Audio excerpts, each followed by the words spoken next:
আসসালামু আলাইকুম রহমতুল্লাহ বরকাতহু। তে বন্ধুগণ, আশা করি আল্লাহ পাকের অসীম রহমতে সকলেই সহি সালামত আছেন।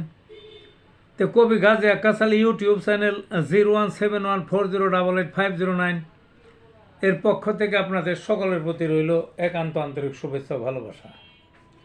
তে বন্ধুগণ, এখন আপনাদের সামনে যে বয়ানটা রাখবার চেষ্টা করব সেটা হলো আকস্মিক রোগে হোমিওপ্যাথিক চিকিৎসা। কি আকস্মিক রোগে হোমিওপ্যাথিক চিকিৎসা? আকস্মিক রোগ মানে হঠাৎ যদি কোনো রোগের সৃষ্টি হয় তাহলে, বা কোনো রোগ যদি হয় হঠাৎ করে, তাহলে হোমিওপ্যাথিকের চিকিৎসা সেখানে। আকস্মিক রোগ যে কোনো বয়সেই হতে পারে, তবে তরুণীদের অর্থাৎ ছোট ছোট শিশুদের এই রোগটা বেশি হয় আর বৃদ্ধ বয়সে বেশি হয়।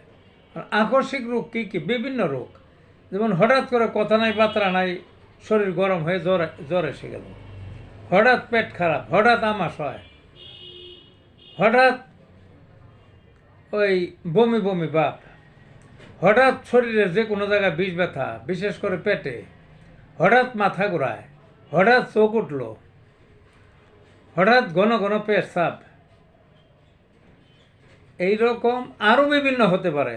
হঠাৎ করে যদি যে কোনো রোগের সৃষ্টি হয় তাহলে হোমিওপ্যাথিকের মতো এত তাড়াতাড়ি কার্যকরী এবং এত পরম বন্ধু আর কোনো ওষুধ নাই।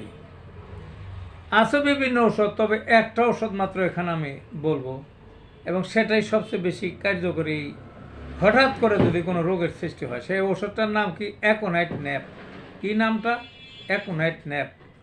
এই ওষুধটা প্রত্যেকের বাড়িতে থাকার দরকার, ছোট ছোট এক বোতল করে। এক বোতল মানে 1 আউন্স বা 1 গ্রাম, এগুলো থাকা উচিত। দামও কম, 6 পাওয়ারের অথবা ওই 30 পাওয়ারের অথবা 200 পাওয়ারের।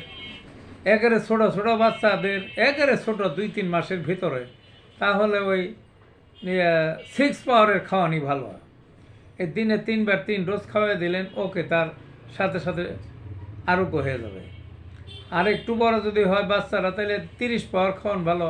আর যদি বয়স্ক হয় তাহলে 200 পাওয়ার ভালো। এখন কইবেন যে তাইলে কয়েক পাওয়ারের ওষুধ রাখবো, তা না। তাইলে আপনি 30 পাওয়ারের রাখেন, 30 পাওয়ারের 1 গ্রাম বা 1 আউন্স এনে রাখেন। ওই ছোট্ট বয়সের থেকে শিশুদের খাওয়ান যাবে, শিশুর থেকে একেবারে যত বয়সী হোক, আপনার আকস্মিক যে কোনো রোগ হোক, আপনি এগুলা খাওয়াই দেবেন। দিনের মধ্যে 3 বার 3 ডোজ খাওয়াই দেবেন। ওই একদিনেই দেখবেন যে রোগ কাবু হবে। রোগ কাবু হবে মানে রোগ ওই 2-1 দিনের মধ্যে সেরে যাবে, ওটা বাড়ার আর সুযোগ পাবে না। তে ভালো থাকুন বন্ধুগণ।